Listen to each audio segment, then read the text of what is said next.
It is my pleasure to welcome you all to the 2021 ICSAN Corporate Governance Audit and Board Evaluation Certification Training. This is a training that is unique and totally different from all other kinds of training. It is premised on the provision of the 2018 Nigerian Code of Corporate Governance, which has provided an opportunity for various professionals, especially chartered secretaries and administrators, to explore the innate provisions that are contained in the code. The Corporate Governance Capacity Building Committee of the Institute of Chartered Secretaries has been mandated to organize and execute the program with a view to building capacity in members and all those who are interested in being a part of the operators of the code. The Institute has lined up a group of seasoned facilitators who have a knack for professional delivery and are also trained in the art of imparting knowledge to others. Quite a number of relevant topics will be covered by the course of this 4-day program.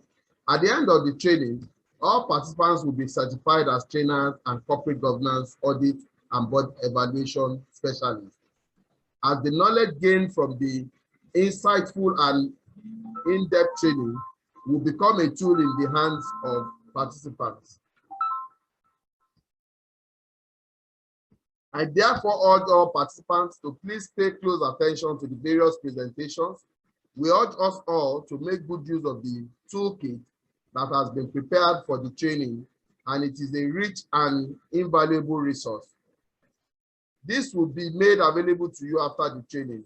On this note, I welcome us all and wish us a very professionally stimulating and rewarding moment. Thank you very much.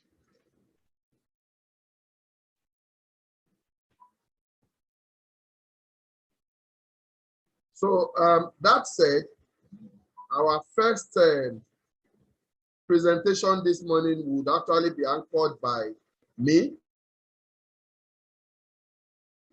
And I like for each and every one of us to come with an open mind and together see the techniques and understand the techniques of undertaking training program. Now, this is adult learning. So in the course of the training, feel free if you have perspective you want to share, just indicate.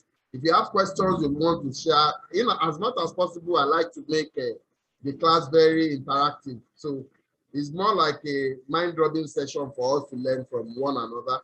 So it's a good opportunity, and I like us to take it as such.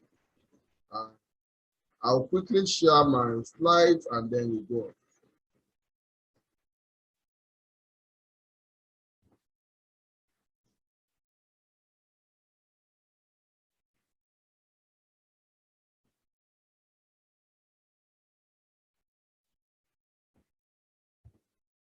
So the topic we are looking at this morning is training methods and techniques. Training method and techniques. Now we are looking at the methods of training and techniques because in as much as this training is about certifying participants to understand how to undertake corporate governance, audit, and board evaluation, it is also a train the trainer program in the sense that we figure out a situation where you are equipped to be able to train other people in future at your own time and convenience about how to undertake board evaluation and corporate governance audit, and also other training facilitation. So this is why we have put this particular topic together to assist our participants. Now we are going to be looking at 4 key areas, and I will urge us to put this down. The first part is for everything we do, we plan. So planning, when you want to plan a training, what are the key things you should ensure you have in place? Then the second part is execution.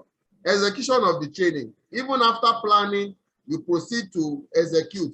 How you execute actually determines how well the results you are going to get at the end of the day.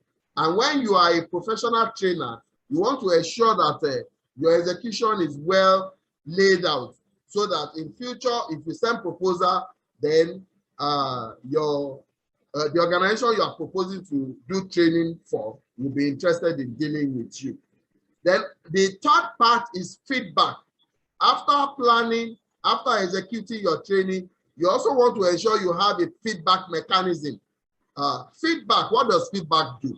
Feedback would help you to understand how your participants fare during the training. It will also help you identify any gap whatsoever in the course of the training so that you prepare yourself better for future training. And then the last part is evaluation, which is the fourth part. So we are going to be breaking this down one after the other. So for planning, the first thing you do is to understand your needs assessment. And what do we mean by needs assessment? Needs assessment is a core area of training. This is the area that will help you identify why you need the training. You know, imagine that you are a training manager or HR manager of your organization, and somebody proposes to you to organize a training. Then you need to sit down, perhaps with the consultant or even on your own, to understand the gaps within your organization. So you do your need assessment, and need assessment will guide you as a trainer to understand the specific need of your participant. You know, if you don't understand the specific needs of your participant, then it will be a challenge for you to be able to provide information or training needs or satisfy their training needs. What does need assessment do? It establishes the criteria for measuring the success of your training. You know, so when you have a training program, you set your objectives. And in putting together your objectives, you are going to use your need assessment. So it will help you to set the criteria for measuring the success of your training. I don't want to say success or failure. I would expect that everybody that gets the certification will be successful in every training they conduct. So, like I said, need assessment will also help you to identify skills gap for the trainees. Those are the participants you are planning for in your training. So what are the other benefits of needs assessment? It indicates the difference between desired skill and the current skill. You know, needs assessment, when you put together your needs assessment, you want to develop capacity and improve skills for your participants. So you look at their current need, and then you look at what you want to project for them to achieve.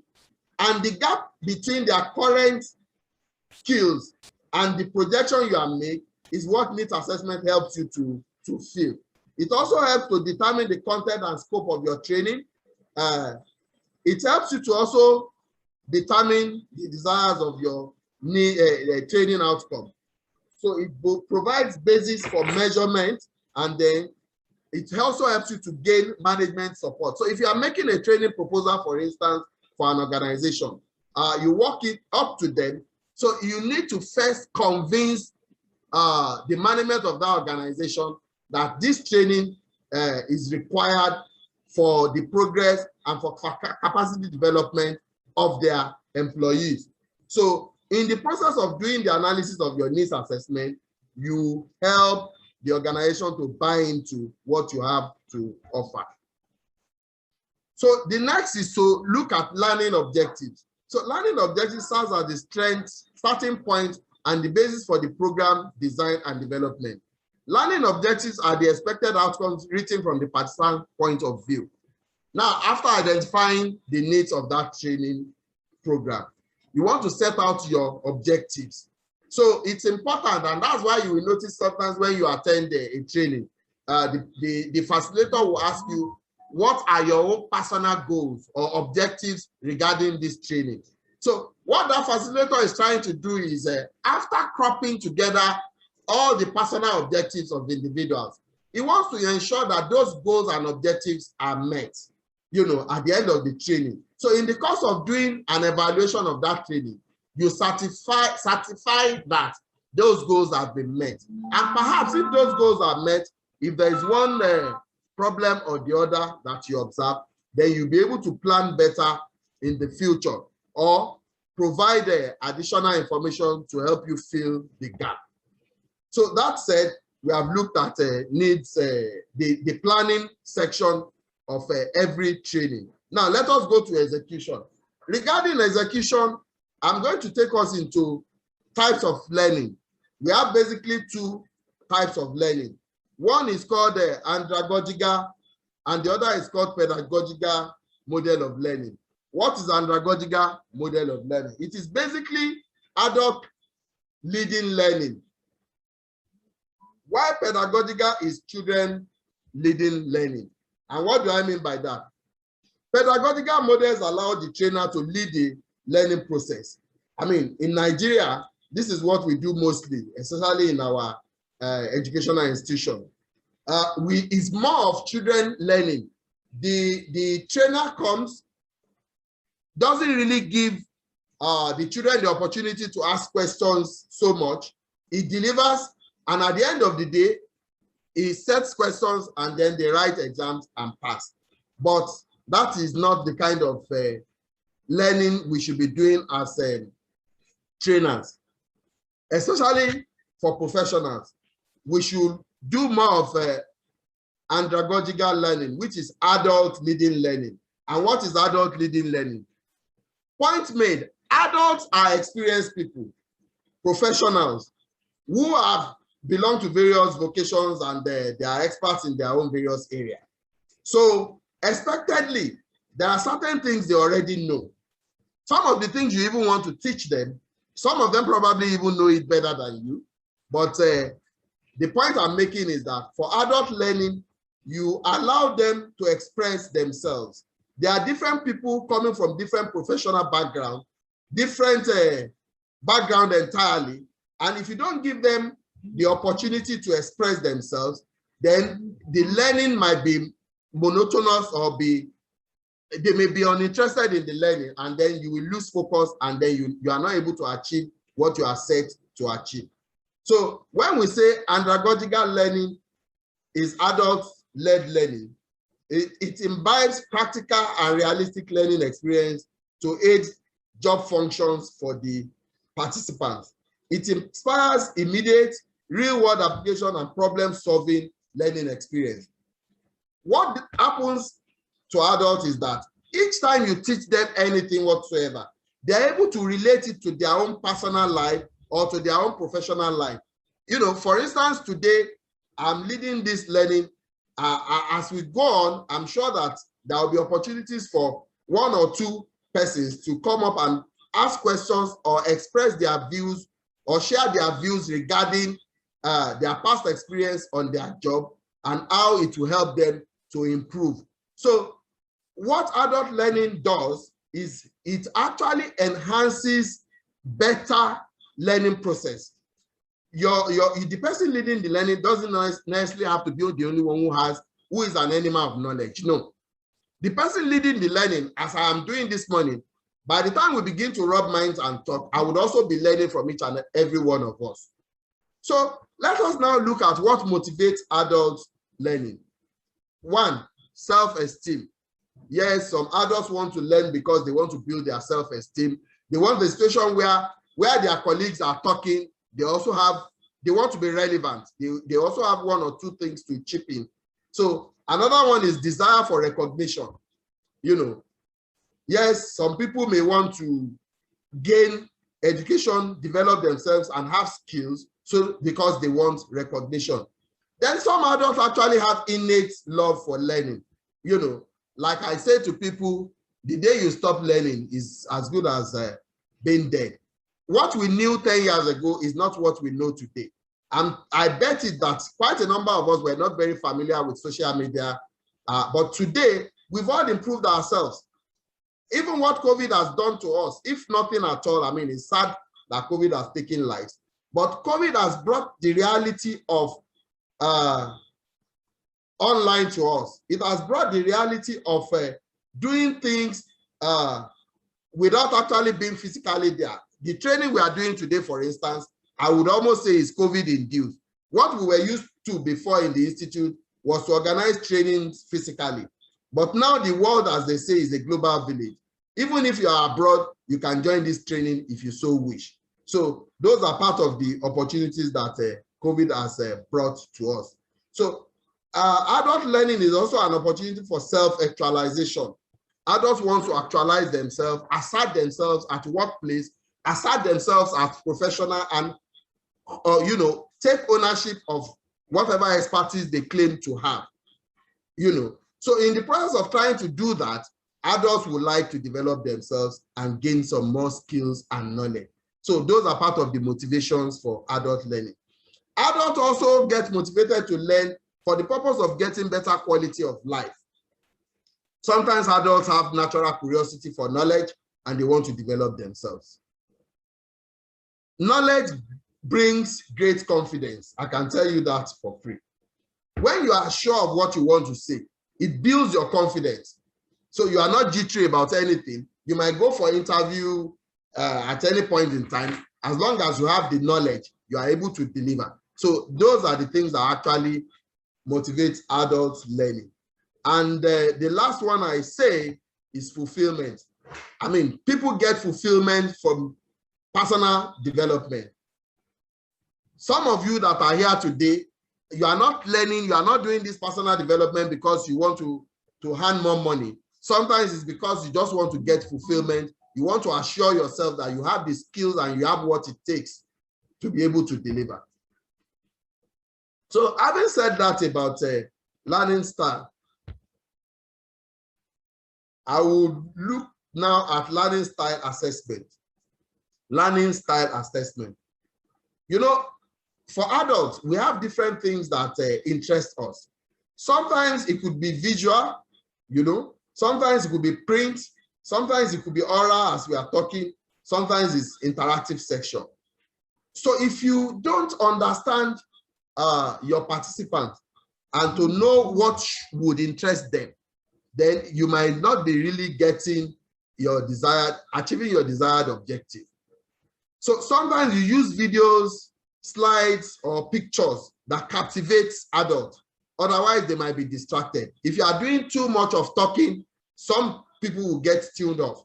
So the ability of the trainer to be able to harness all of these resources together to achieve the desired result is what is key. And that is why, for me, I would encourage us that when we are handling training, we should harness all of these resources. Don't let us say, oh, we want to use only audiovisual. What if you have some of your participants who are not really interested in watching videos? Then you lose them. So it's a mix, a cocktail of all these resources is what will actually help you to get your desired result. But let me just go through the resources. We have visuals, which can be videos, slides, or pictures. We also have print.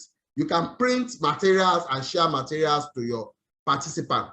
We also have oral lectures where you do interactive discussion, you ask questions, you allow people to express their views and hear their opinions about issues.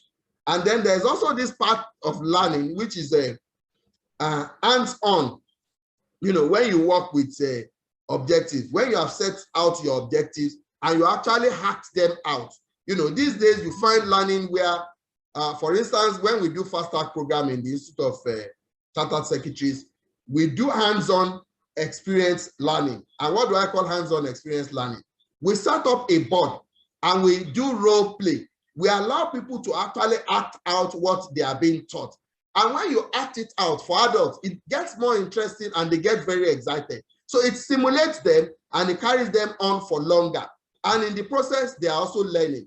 Some of the times we have people who monitor activity. So when they make error, you draw them back and tell them, this is what you need to do to get it right. And for me, that is the best way of learning for adults, because when you act it out, in the process of acting it out, you are also engaging and gaining knowledge. There is also what we call kinesthetic learning. Role play is also applied for kinesthetic learning and games. I mean, I'm sure some of us who may have gone for one management development at one time or the other would have seen where you learn through game, especially when you are doing team building. There are a lot of different games they can apply towards learning, you know. So in that process, kinesthetic learning also gives us games and role play as form of learning.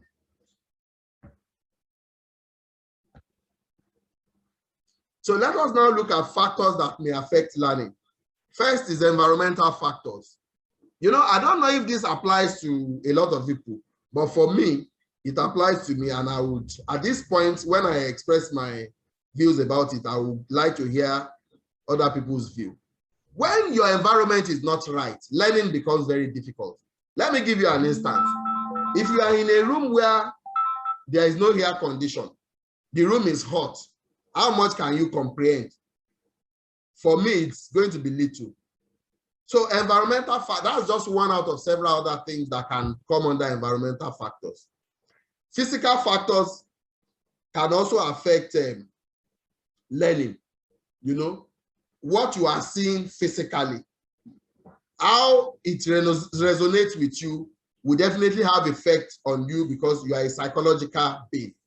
So physical factors does affect learning. Intellectual and experiential factors.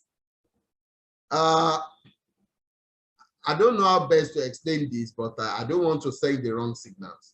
Sometimes when somebody has an overload of information, somebody who is an intellectual, who knows so much, the person can find it difficult to learn under somebody who he perceives not to know as much as he knows. So that could very well be under intellectual factors.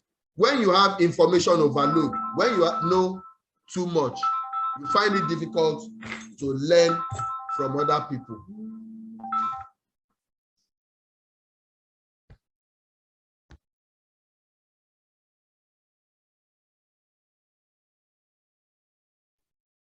So what other factors? Age is also a factor.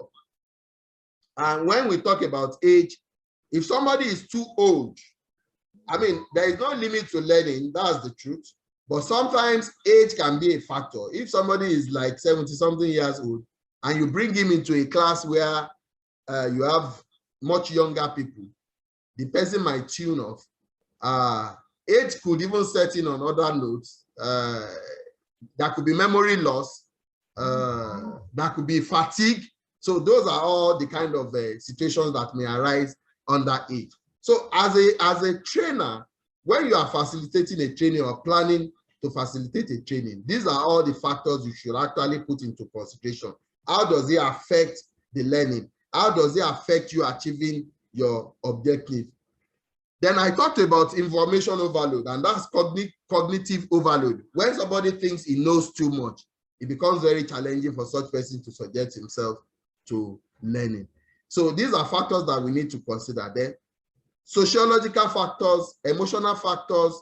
If somebody just lost a close relative and you think the person will conveniently learn, it's going to be challenging, you know. So in my own perspective, these are the factors that may affect learning. And as trainers, we should always bear in mind all of these factors in the course of doing our need assessment. At this point, I don't want to be the only one talking. I would like to know if we have one or two persons who may want to share their perspective about what factors affect their learning process. Thank you. Do we have somebody volunteer to do this, please?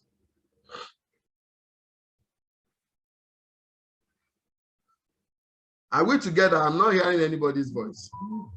Yes, my chair, we can hear you, sir. Okay.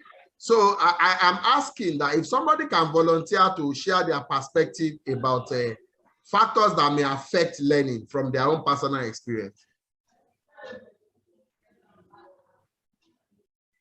If nobody is volunteering, I will call names randomly from the list I have here. Ojiji, can you guide them, please? Oh, okay. Distinguished participants, please, our facilitator is asking you to make your own contributions. Share with us your experiences along this line. Okay, my chair, Justina Lewa wants to speak. Okay, you have the floor. Go ahead, madam. Okay, good morning. I just thought that maybe I should bear the cat. Now, on these factors, for me, the most critical is the environmental. And under it, I'll also put things like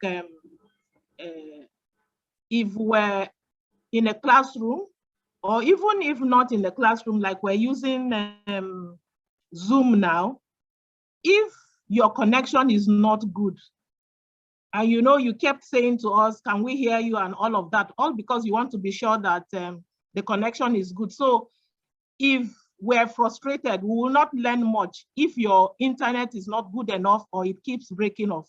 And then also we require things like projectors. You must be able to project properly for people to see whatever you are trying to communicate with them.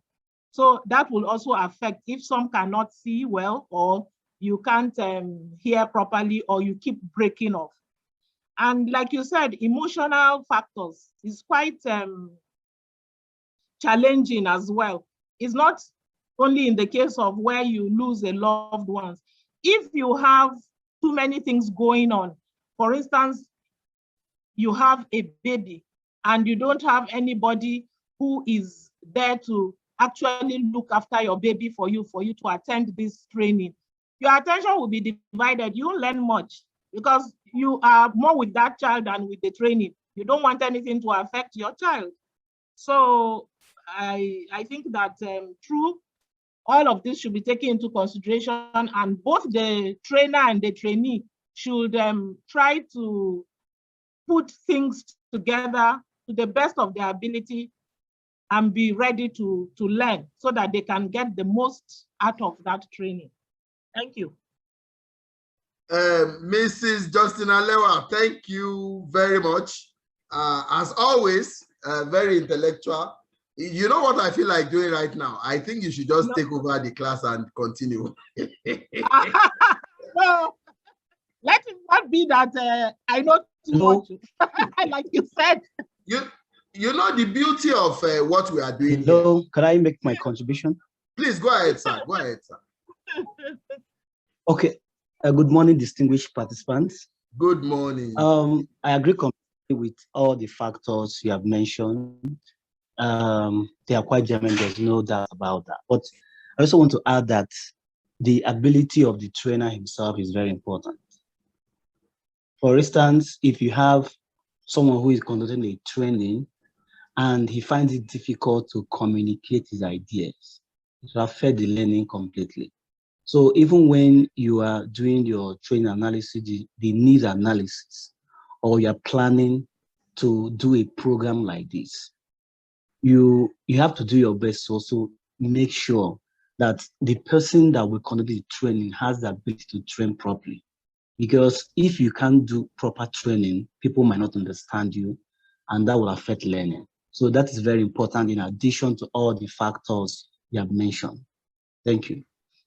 Thank you very much. You see, I was saying before the gentleman came in, and I really thank you for that contribution. You see, the beauty of this training program is that even the trainer himself is also learning from the trainees. Now, I've listed out a number of factors. I didn't include poor technology, technical problem, communication issues, just like the gentleman said, So please, all of us should add this to the list of what we have here. They are all very, very valid points. And you see, that's the beauty of adult learning. If it were children-led learning, you just tell them and then they sync it and write the exam and pass, that's all. But now, adults are able to think through and also bring out other factors. And I will encourage each and every one of us to add these factors to the factors you already have on the list here. Thank you very much for those contributions. Like the gentleman said, the skill of the person delivering the training, communication skills, cognitive ability is also very key. Truth is, you cannot give what you don't have. And sometimes you may know it, but you may have problem with delivery. So that is why it's important for you as a trainer to learn communication skills. Sometimes you may even need to do speech therapy and understand how to carry people along in the course of delivering training. Thank you very much again for all the contributors. So now let's go to characteristics of effective trainer. What are the characteristics an effective trainer should have? If you want to be effective as a trainer, these are listed characteristics, and it's open-ended, it's not exhaustive. On your own, you can add whatever you can think through. Knowledge of the subject. You cannot give what you don't have. If you don't have knowledge of the subject area, then it's going to be very difficult for you. because the participants will ask you questions. You might find it difficult handling those questions. So you need to have knowledge of the subject. And how do you do this? Self-development, training and retraining, learning, unlearn, and relearning is very key. You have to be articulate. That's what the gentleman was trying to address. You must be able to deliver whatever it is that you think you have acquired in knowledge. So you have to be emphatic. Sorry, you have to be empathetic when you are dealing with, especially with adult learning. You need to be able to resonate with them. You need to understand where they are coming from and empathize and be able to manage situation in such a way that people are different. For instance, in this classroom today, you are from different backgrounds. So I should be able to relate to your background to be able to deliver and give the best to you. You must be a very organized person. You know, when the gentleman Mrs. Lewu was talking, she mentioned that if my internet was bad, it would be difficult for me. I will keep asking questions whether people can hear me. So it's all part of organizing yourself. Organization is planning. So when you plan your training properly, you dot your I's and you cross your T's, then to do the training won't be difficult. The delivery of the training won't be bad for you. So points, how do you present yourself? These days that we are doing online training, it still doesn't remove the fact that you need to have the right pose. For instance, I've read somewhere that it is actually rude when you are conducting training and you don't allow your video on, you know, so that people can see your face and actually have eye contact and communicate with you. So let us also bear this in mind as trainers. Professional appearance. You know, if I came here this morning and I'm wearing my babariga and agbada with cap, I'm sure it will arouse questions in the mind of one or two people. So, I mean, there's nothing wrong with our African attire, but there is something we call professional appearance, professional outlook. How they say how you dress, how you want to be addressed. So we should always be professional in our dressing and be comfortable when we are handling training programs. Good listener, you have to be a good listener, you know, when you are a trainer, not a trainer that will not allow the participant to talk. You keep doing the talking, you lead the talk all the time. When people want to talk, you are impatient, you don't want to listen to them, you can't get the best out of them. And more importantly, you can't get your desired objectives for the training. So you also have to be patient when you are dealing with a training participant. Sometimes they are looking at things from a completely different perspective. So if you are not patient to be able to appreciate what they are trying to explain to you, then you might get it all wrong and not achieve your desired objective. Also, you have to have positive attitude at all times when you are conducting training. Yes, somebody may ask questions seemingly not right or inappropriate, but when you have positive attitude, in fact, you can get embarrassed sometimes. If you have very funny participants who will ask you very embarrassing questions, you know, you may want to derail, but it's important for you to just be positive. You also have to be credible. You don't have to know everything as a trainer. I mean, for instance, there are points that people have raised about factors that hate learning here, which I didn't think about. So I didn't have the knowledge, but now I know, and I'm a better person. So in as much as I'm delivering this training today, I'm also learning from the participant. So you have to be credible. If you don't get something right, and one of your trainees point it out to you, be humble enough to accept it, you know. So if anything, what he has done to you is it will make you go back to go and do your research better for future. So in the process, you are also gaining. Then be respectful without being patronizing.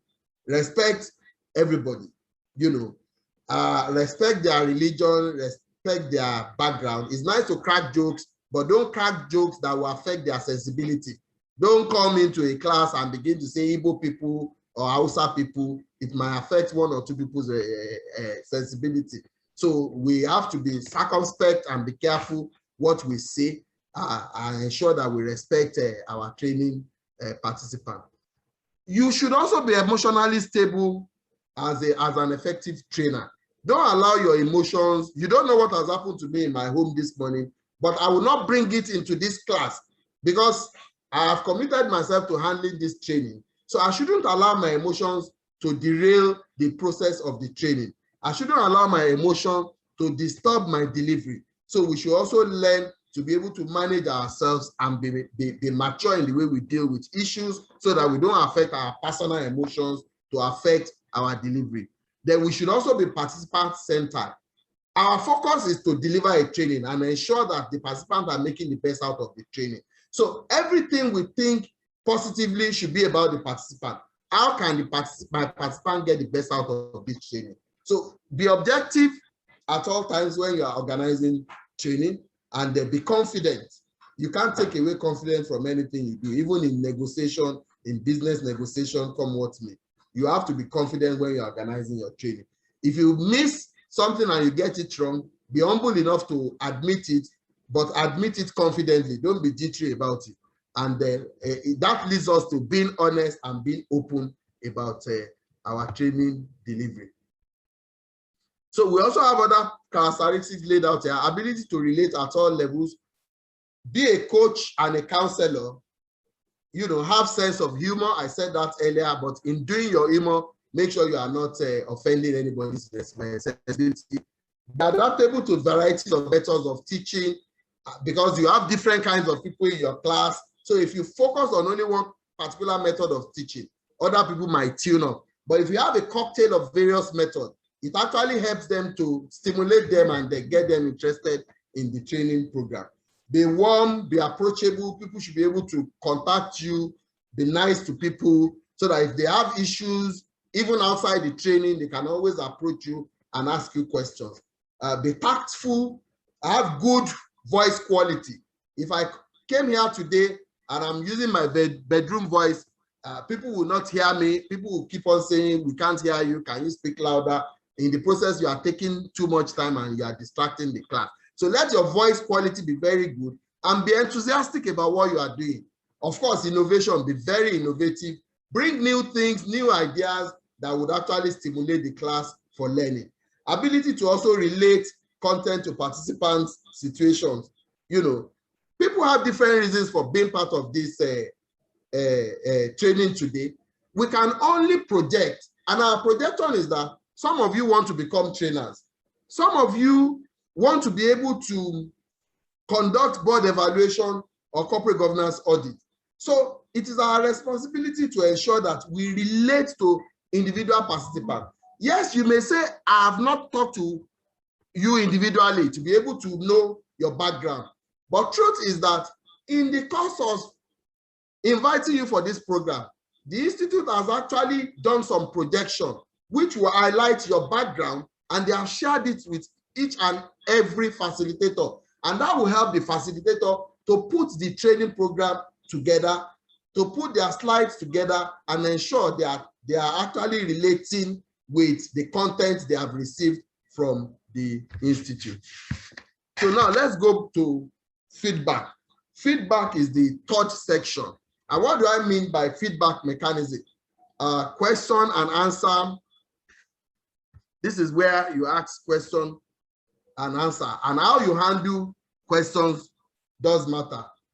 Number one, set your ground rules, how you want the class to conduct. Otherwise, you may lose focus and you may even lose the class sometimes. You have situations where participants will take charge of the class because the facilitator is not in charge. Make sure you cover all parts of the room.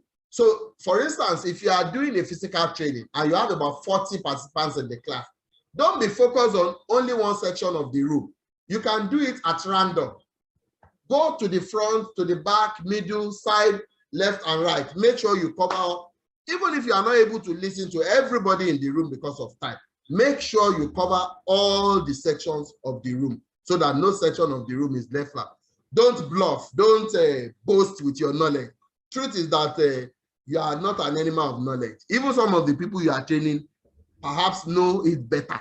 We've seen an example of where some of the participants today have actually highlighted other points that I didn't address. So don't bluff about your knowledge and be honest and open.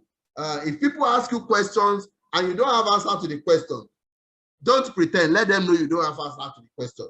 You can tell them you will do more research and come back to them if the opportunity arises, or you can even get their phone numbers or emails and share one or two things with them even after the training.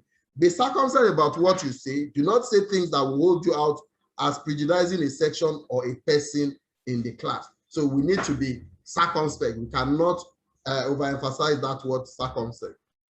You know, in dealing with individuals, you know, we all have emotions. We are human beings. What you say might affect somebody. Be careful in how you deliver what you say, so that you know you are getting it through the right channel and to the right persons. Then, if you need to repeat time and time again, you will notice that in the course of this delivery, there are quite a number of things that have gone over and over, is for emphasis so that people would actually grasp it. Truth is that from research, we understand that people grasp things after they have been told 3 times.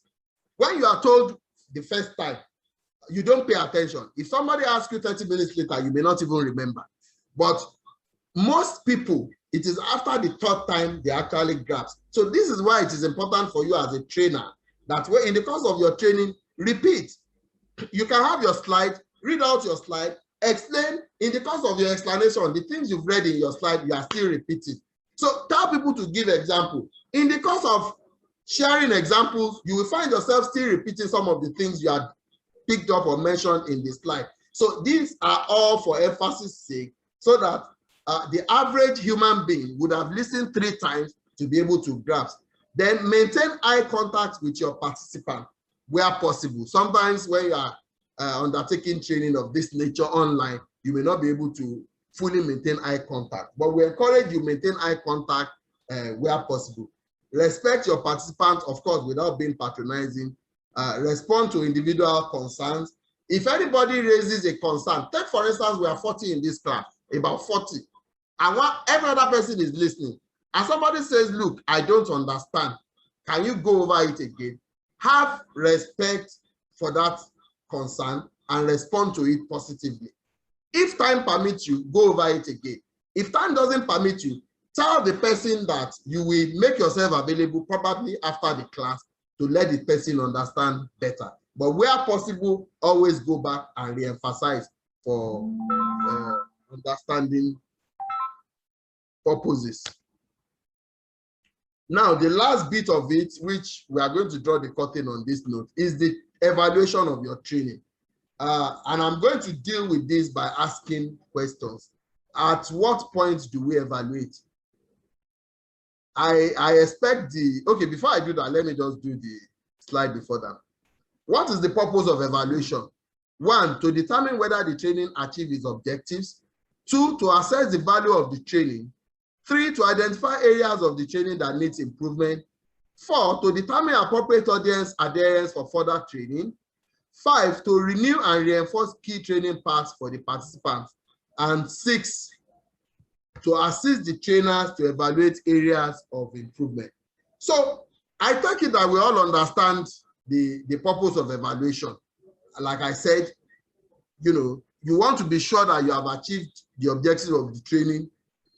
You want to be sure that you have given value to the trainees. You want to identify your areas of the training that needs improvement. Because even you, as a facilitator, the trainers should be able to assess you. You will notice that at the end of each training, they give you a feedback form. It's a form of assessment for the facilitator. So it will also guide the facilitator for future purposes. Which area am I lacking? You know, what have I not done well? So that assessment would actually help me to do better for future facilitation of training. Then it will help you to identify training needs improvement. You may have thought you've done good training needs and you are delivering the training. But at the end of the training facilitation, one of the participants might say, this need is not met. So it will help you to actually improve on your training needs. The training needs you have identified, it will help you to improve on them. Then it helps to renew and reinforce key training paths for the participant. You know, you may have a long list of objectives. and at the same time have specific areas which are very key, and you want to validate and ensure that these key training areas have been properly addressed. And then to evaluate areas of improvement. What are the areas, even after this training, do we still have any area that we still need to improve on? So it helps you to evaluate those areas of improvement. So that said, I'm going to leave the slide concerning these questions to the class. So if we can address the questions, let us discuss it. When do we evaluate? When do you understand to be the best time to evaluate? So I would like to elicit responses from the participants. Is it before a training session? Is it during training session? Is it after the training? So what time do you consider best to do an evaluation of that training? Thank you, and the floor is open.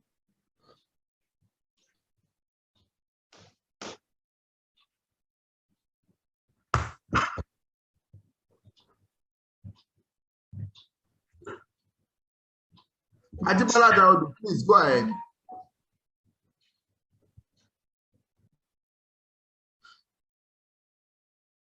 I have Ajibola. Mr. Ajibola Daud, please go ahead. Thank you. Yeah, I think it's better to do the evaluation after a session, because the issues discussed will still be fresh in the mind of the participants, and they can relate and draw inferences appropriately. Okay, thank you very much, Mr. Ajibola Daud. Do we have any other contribution from the floor? Yes, my chair. One Darren is raising her hand. Please go ahead, Danny. Okay, good morning, everyone. Good morning, and thank you. Yes, sir. Okay, sir. I'm going to probably suggest that the three options during the session, after a session, and after the training. Of course, during the session, so that the trainer can actually ascertain that the trainees are actually following him or following through with the training, so that it's not that we get to the end of a session or end of the training and yes, we request for feedback, and the trainees are like, we need you to go back all over, we didn't understand you at some point. So I like the training you're giving us now, you interject at some points during the session and you want to get a feedback from us. Are we following? Do we understand that? Are we aligning with what you've said? And of course, after the session, so it's a good time to take the feedback to be sure that yes, probably any gray areas where had been taken care of. Then after the training itself, it's an opportunity for the participants to give a thorough feedback and probably suggest areas for improvement, and probably make their own contributions and suggestions known. So I would say, well, maybe the three during a session, after a session, and after the training, they seem to give certain benefits for each of them. Thank you very much, madam. I appreciate that, much as I also appreciate the first speaker. But do we have more? Okay, I think somebody is raising his hand to speak. Yes, my chair, Fife Lomo Dawudu also raised her hand, and Folake Michegede. Can Kike Lomo speak first and then Folake to follow?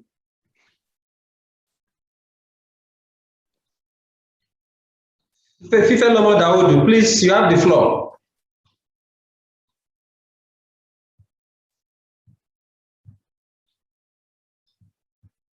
Oh, it's Fife Lomo. Yes. Yes. Oh, good morning. I'd actually lowered my hand because the participant that just spoke had said what I wanted to say, but you had seen that I raised my hands before she said it. I think all the 4 times is ideal for purposes of feedback before the session, so that the participants after the session, when they give that further feedback, they themselves would know whether what they expected out of the training has been achieved. And the facilitator would also know that he was able to meet the needs of the participants. And then during the session, so that you've not lost your audience in the course of the presentation.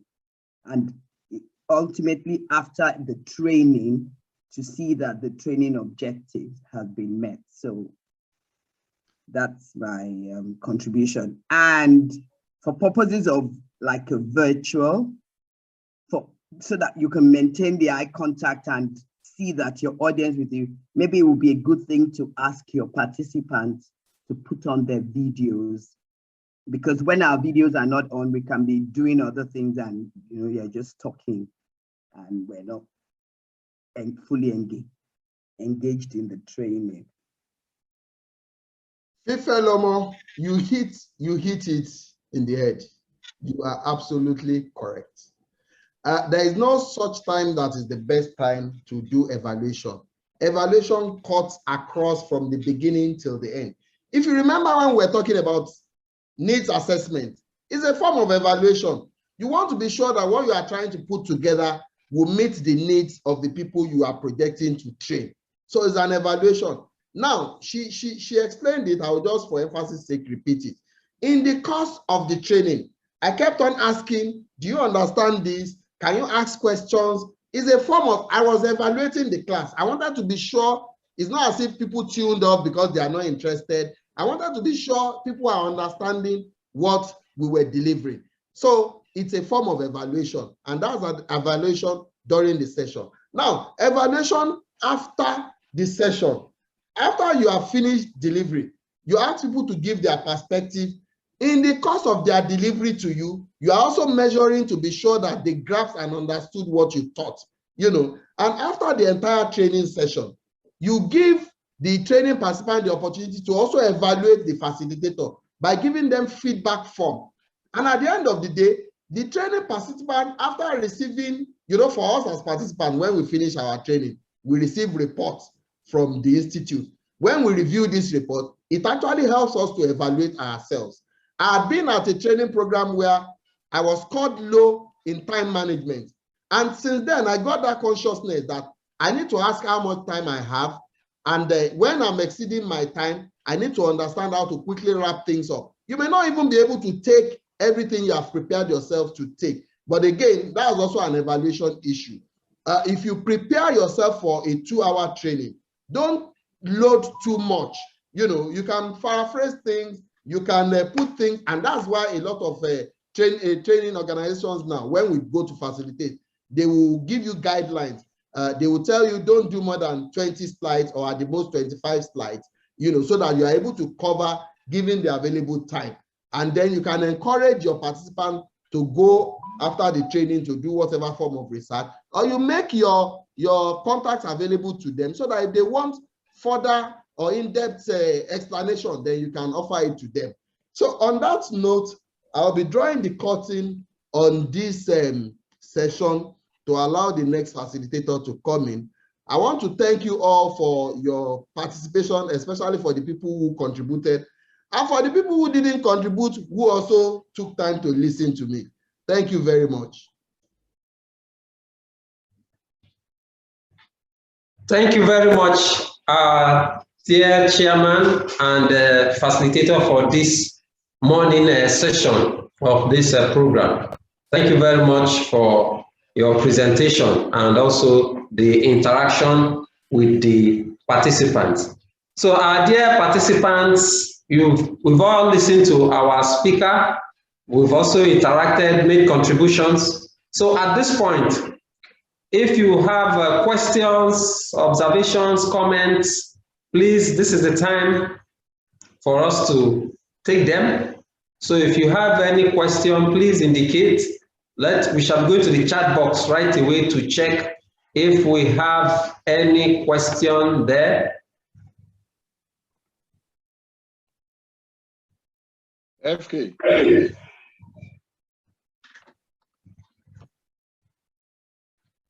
Okay, so far there's no question. Is there anyone raising his or her hand to ask a question? Any question?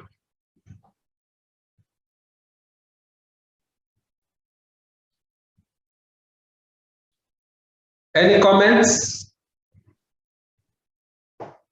Participants, this is your time.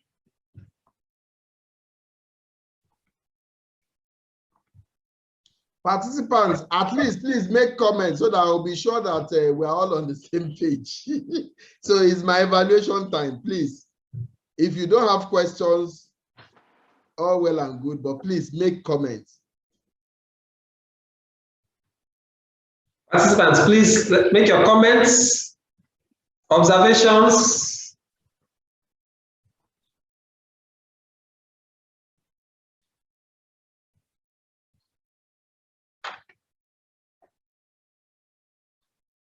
Ojiji, are you sure you didn't place them on mute? No. No, sir. Okay. Okay, Folakemi Jagade said, you delivered it well, sir. Okay, that's her own comment in the chat box. Okay. More comments. Somebody more is raising hand.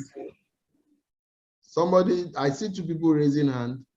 Okay, we have Darren and Justina. Okay. Darren, please, let's have your question or comment. Okay, thank you, sir. I like the delivery done. Thank you very much, sir. We didn't have to pay a consultancy fee, and so you have you've taken us through the process, Dr. Hassan, on how we can initiate or start the business of a trainer.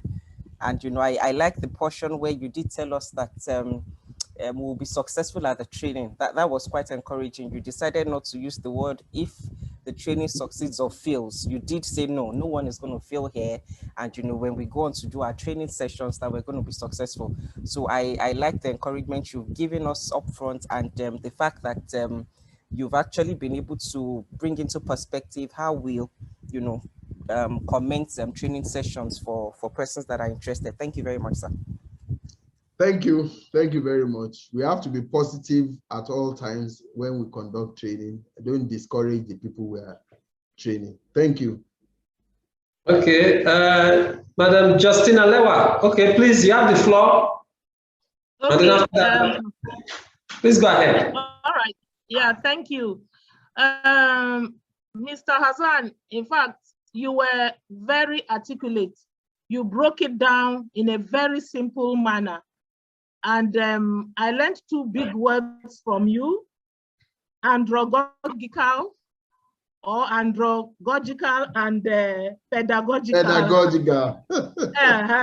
And you said we should employ more of the andragogical. Correct. Because it's adult learning. Yes, because it's adult learning. And you told us that we shouldn't be monotonous, which is very, very key, because as adults, whether we like it or not, like children, we also have short attention span. So when you mix it with all the different types of learning styles, like you said, role plays, question and answers, using visuals like audio, videos and all that stuff, it will make the learning quite interesting, actually, because by the time you are seeing pictures and you are seeing colors, in your memory, in your subconscious, you will remember some of those things that are being taught. And so I'd like to thank you very much for the knowledge you have imparted this morning. It has also reawakened us, so to speak, of the things that we need to know and constantly remind ourselves when we train and when we're learning. Well done. Thank you very much, madam. So this is a reassurance that because it's a form of evaluation we are doing. So the feedback I'm getting from what you have said is that this training has been valuable to you. And I'll be honest with you, it's been valuable to me as well. You know, quite a number of things I didn't touch. Some of you who participated and contributed have actually opened my eye to them. So at the end of the day, it's a give and take situation. I call it win-win. I'm training and I'm also being trained. Thank you very much. Okay, thank you very much, sir. We have, we'll take something from the chat box. Somebody's asking that you should please shed a little more light on the learning objectives. Okay, so when we talk about learning objectives, basically, is setting objectives and setting out the goals you intend to reach or achieve. Take, for instance, when we started this session, I didn't say that, but in the course of the delivery, I mentioned it. I could ask individuals, what are your expectations regarding this session? So when you list out your expectation, it's for me to analyze them, and at the end of the training, I highlight them and write them down. At the end of the training, I can check to make sure that these expectations are being met. So those are your objectives for learning. And people can have varieties of objectives for learning. Like we said, when we were talking about what actually motivates adult learning, we said certain adults want it for reassurance of their knowledge. Some adults want it to be able to assert themselves and build confidence in themselves. Some adults learn because they want self-actualization and self-development. Someone's objective could very well be, if I earn this certification, I present it at my work, I will build myself up for promotion. So the question is, individuals may have different objectives for learning. The trainer himself would also have, for instance, my objective for this particular session this morning is to ensure that everybody who lives here today is able to confidently deal with training sessions. Now, this is a technical area in the sense that it is not related to any particular training subject. Take, for instance, if I want to be training in corporate governance, I've not taught you about corporate governance. I've not taught you about accounting. I've not taught you about law. But the key technical issues that you've taken away from here, you'll be able to relate it with your individual subject area or field. If you are a lawyer, you have identified the fact that if you want to train lawyers, you need to understand that lawyers who are already working and lawyers who are and students of law are different. How you will deal with lawyers who are qualified and already working is different from how you will deal with students of law. If you are accountants, for instance, you will have that understanding that you set objectives before you commence your training. You identify the gap area. Maybe the organization where you want to train, you realize that people working in accounts department, they don't know how to deal with account reconciliation with the internet. So you identify a gap area. So that identification you have done, you set it as part of your objectives. So at the end of the training, you now do your evaluation to ensure that the objectives of that training is met. So I think that explanation takes it down to the person who asked that question. But if you require more explanation, first is if you have more time, one or two people can also share their perspective. Otherwise, you can get my contact from the Institute and then we can help further. Thank you. Thank you, my chair. Okay, Ajibola Daudu is raising his hand. Please, you have the floor, sir. Okay, thank you. Thank you also, Dr. Azam, for a well-delivered presentation. I want to take us back to the issue of professional appearance. And you seem to emphasize the fact that we must appear properly kitted in suits.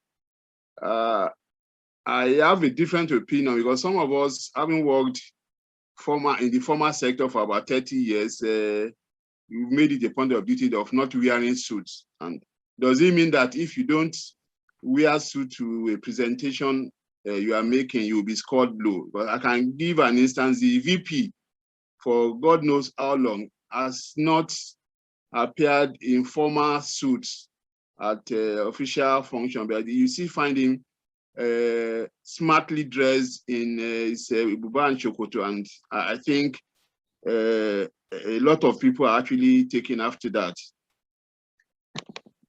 Thank you very much for your perspective. I respect it. But I tell you what, when I said professional, as I speak with you, I hope you can see me in the video. I'm actually not wearing suits.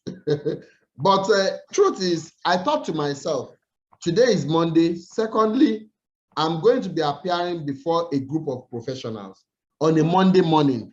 What is best for me to do? So I brought out my bow tie and I'm in my shirt. So I'm not wearing any suit. Now, when I said professional appearance, really, it's not a straight jacket thing, and there's no one way to deal with it. Take, for instance, if you are going to be addressing a group of lawyers during business hours, it is advisable, it's not by compulsion, that you dress professionally, because most likely the people you are going to be addressing are going to be dressed professionally. But if, for instance, I'm addressing a group of lawyers on a Saturday, the likelihood is that, given our client, a number of them could be relaxed. They will dress, I like the word you use, smartly dressed. You can have smart casuals. In fact, sometimes there's something they call business casuals, you know. So there's nothing wrong with that as a trainer. But you just look at the circumstance and determine what is best. But in doing that, let us not be careless. For instance, all of you here are professionals. If we were conducting these trainings physically, how would you feel if I came to the class and I was wearing shorts or I was wearing torn jeans? What impression are you going to make of me? You know, so there is no straitjacket way of dealing with it. I like the word you use, smartly dressed. I can wear, I actually love to wear what they call senator. If you find me in my office during the week, if I don't have any professional meeting, I normally deck my buba and shokoto. I may not wear cap during working hours, you know. So that's all about it. It's not a straitjacket thing. You do what is convenient for you, but also bear in mind the people you are going to be training. What are your, for instance, sometimes when organizations invite me to facilitate, I sometimes ask the question, who are the training participants? What industry do they belong to? You know, I actually ask, and part of the reason why I ask is, one, to have an idea of how to relate with them. What kind of examples would I share with them? How do I even dress? You know, so that they would also have, you know, appropriate perception when they see me. Thank you. Thank you, sir, for your response. Okay, we have Mrs. Bolaji Gabari on the line. Mrs. Gabari, you have the floor, please. I have Adenike Gabari here, not Bolaji Gabari. Yes, okay, sir. Thank you. Thank you, Mr. Ojiji, and thank you, Dr. Hassan, for a great presentation. So I just wanted to add, I think based on the fact that we're in the age of a lot of virtual things, I think we also need to add to the training methods, etiquette for virtual meetings, because we are quite lucky that in this particular training, most of us actually have very good virtual etiquettes. You don't hear people talking behind and people leaving their mics on and all. But I think it's worthy of note, something we should mention, because some people don't consider it, they don't put so much attention to that fact that they need to mute their mics. And also they need to stress that even though it's a virtual training, they should, on their own path, avoid as much distractions as possible where they are. They should try and make sure that they are in an environment where they can pay attention and be focused on the training, because that's part of the cognitive overload. Because if you are in an area where you are still multitasking, your mind will actually not totally be on the training that you are meant to be partaking of. Thank you. Mrs. Gabari, thank you very much for that contribution. I join Mrs. Gabari to commend everybody in this class. This is one of the very few we have done that we've not had those kind of challenges where people are distracted, training etiquette to include the usage of internet is very key. And thank you for that contribution. I've taken note of it. We've taught it before, for whatever reason we didn't put it here. But if you notice, I also mentioned it that, for instance, I've read it somewhere that when you are in a training session of this nature, in a meeting, it's nice to actually open your video, you know, so that gives the other participant the assurance that you are concentrating and you are part of the meeting. Not a situation where you close your video and you are eating or you are doing other things, you are not paying attention. So that is why you notice putting my video is very important, you know, to me. So it's all part of the etiquette. Understanding the fact that you are not distracted when you are participating in a training session You are not under the guise of multitasking, attending to your phone calls or checking your messages or doing other things.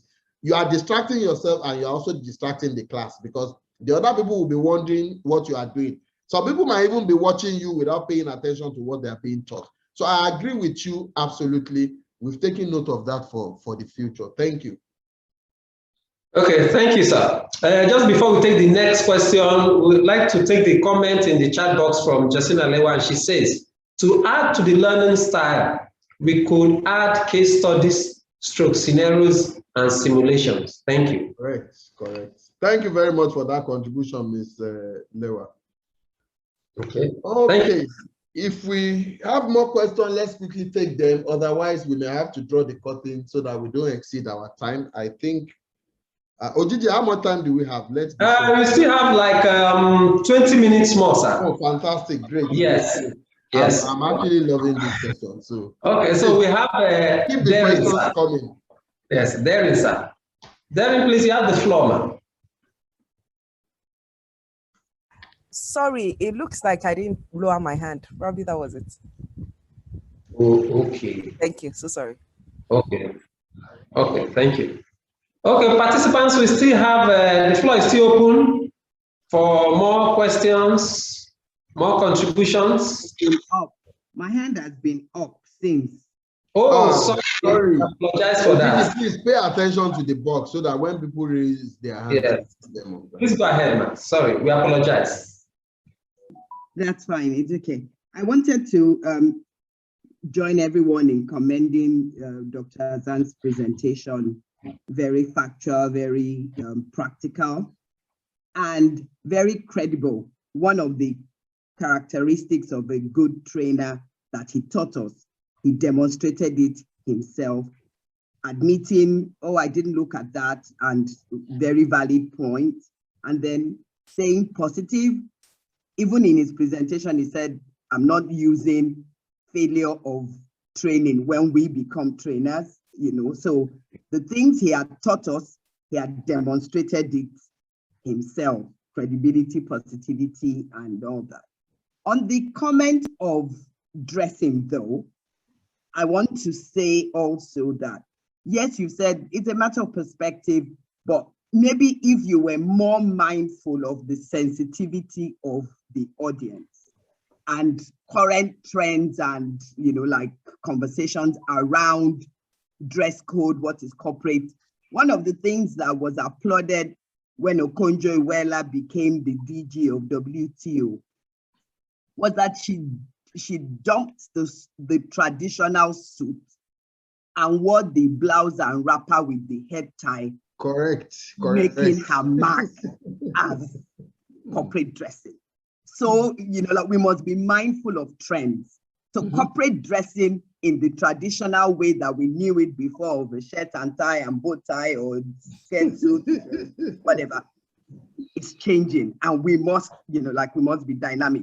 And if I would share a personal experience in that regard, I was being assessed, interviewed and assessed for some professional training that I undertook. And I wore Ankara skirt with the proper jacket. But my assessor said, Madam, you are not dressed. And this is a teaching certification to be a classroom practitioner. And she's like, you're not appropriately dressed. And I said to her, excuse me, I'm training to be a social science teacher in primary school. The key curriculum is teaching the Nigerian way of doing things. And you want me to go and you're assessing me as inappropriately dressed because I'm wearing Ankara. You know, so it's a function of training our minds to the trends and getting them out of what was traditionally known as corporate, not corporate, and all of that. Thank you very much. But I did enjoy the training and very practical, very valuable. Thank you. Thank you very much, Madam. You know, what you said now reminded me of something. You cannot give what you don't have. Somebody met my daughter when she went for a training Boston in the US. And she said to my daughter, "Where are you from?" My daughter said she was from Nigeria. And she said, "Oh, Africa. Do they speak English in Nigeria?" So when my daughter came back home and told me, I said, she's the one that is not exposed. Because if she was knowledgeable enough, she would have known where Nigeria is, and then she would know that they speak English in Nigeria. So for somebody to tell you you are not properly dressed as a social studies teacher wearing Nigerian attire, then the person actually needs help more than you think, because it means the person is not exposed well enough to understand that part of the major area of social studies in elementary schools is about culture. And how do you project your culture is by practicing what you are teaching, you know. And I like the way you address that issue. But that said, like I said earlier, things are changing. Even in the banking industry, in those days, your shirts in the bank shouldn't even have a pocket, and then you must always be decked up in tie. The other day I went to a bank, a public quoted massive bank, and the Andy was not even wearing any tie. And it wasn't even a Friday, you know. So like you said, trends are changing and we're also moving with time. In my office, for instance, is a law firm. I don't wear suit every day, you know. The days we are going to court will be appropriately dressed for court. Then sometimes you also look at the environment, and apart from the environment, the clientele, the people you are dealing with. Take for instance, this morning when I was coming, I thought about the class. Okay, these are professionals. This is a Monday morning. The two thoughts in my mind, I said, okay, let me wear tie and dress properly so that I can appeal to them. But if it was a Friday evening or a Saturday morning, I won't be wearing what I'm wearing, but I'll be smartly dressed. So I think what we should bear in mind is being smart so that we don't distract the people we are teaching. Take for instance, if I'm training, I won't expect to come to the class to wear agbada and a glittering cap. It will distract the people in the class because they will be wondering, this your agbada has nice design, oh, he has this, he has that. Maybe I will also make it when I want to do my birthday party. So it's a kind of distraction. So you don't want your participant to be subjected to that kind of distraction, you know. Then even beyond what you wear, even what you wear in terms of fragrance, you know, I've read a book where it says when you go for interview, don't put too much fragrance because you'll be distracting the people interviewing you. They'll be thinking about your perfume, or it could even be choking them. So these are all the kind of things we have to consider when we want to. There is no straitjacket way about it, like I said, but let's just be circumspect. Let us always look at the people we want to, and of course, I mean, you gave an example of Okonjo-Iweala. Sometimes based on principle, you are not even interested in the people looking at you. Okonjo-Iweala could have thought, oh, because I'm in the midst of Westerners, I should always also behave like them. But by principle, she chose that this is her identity and this is what she wants to brand herself in. And of course, over time, even the Westerners have accepted it. I see a lot of white women now wear Ankara skirt and blouse and put the Okonjo-Iweala style of gele, you know. So, but the key thing is that let us be smart at all times when we are dealing with training participants. Thank you. Thank you, my chair. Any other question? We still have like about 30 more minutes thereabout to end the session. So participants, we still have a little more time. You still want to make your comment or ask questions? Anyone? Question or comments? Please check the chat box. I saw about 16 messages there. Okay. Okay, those are the questions we've Yeah, answered. those are the questions, yes. There's no new one. Okay, this person says, thank you, sir, for the lecture, but I think the outline is more than the time would permit. This has led to pedagogical method. I'm glad somebody is speaking something and practicalizing it. Thank you. Okay. Thank you, Dr. Hassan, understood. Okay, we've taken this from Justina Lewa. Thank you very much, Dr. Hassan. The presentation was good and the key training techniques well communicated. I also enjoyed the interactive session, especially your skill in handling seemingly divergent views. Thank you very much.